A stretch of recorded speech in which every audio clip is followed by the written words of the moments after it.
bismillahi rahmaani rahim wa sallallahu ala nabiyil karim barki borom tuba yow bamba jonnu jógal ni jonnu bu xel mi sonnu ngir bàkk mbëriya yow bamba jonnu jógal ni jonnu bu xel mi sonnu ngir bàkk mbëriya tey jii damay way jàmbaar ju bax way durus xasiidaay toolam yu siiw ya ku yàlla baaxal di nit ku sellal ku kenn sikkul la di melom ya mokkal na xuraan ni ndox mi ñuy naan yéem naa jëfam ya sëñ Mortada Mbàkke yow danga jag yaa feese ab sak yaa gétti mbër ya sëñ Mortada Mbàkke yow danga jag yaa feese ab sak yaa gétti mbër ya yaa dëggu yaay góor yaa sàmm yaa wóor foori nga yaa foor yow bay nga tool ya xam-xam dala ñor yow Mbàkke doo wor yaa sàmm sab der bégloo nga maam ya yaa baxtala biir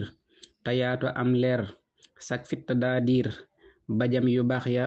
Cheikh Abdullah tey samam jamoo may la lépp daa doy yaa dambe may ya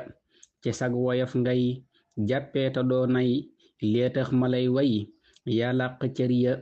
bilay amoo maas ndétti nga ñuñ faas réew mi ku fiy raas du gis sa kem ya rafet nga ab xol sellale am xel teraanga ngay jal way yittiwoo ya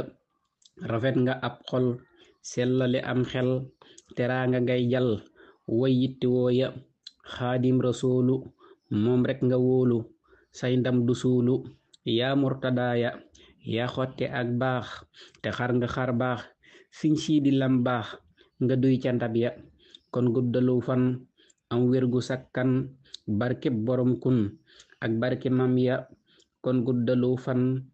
am wérgu sakkan barkeb borom kun ak barke mam ya salli wasallim halal mutammim te dolli say ndam ngaraw sakam ya salli wasallim halal mutammim te dolli say ndam ngaraw sakam ya barke Sëñ Tuubaa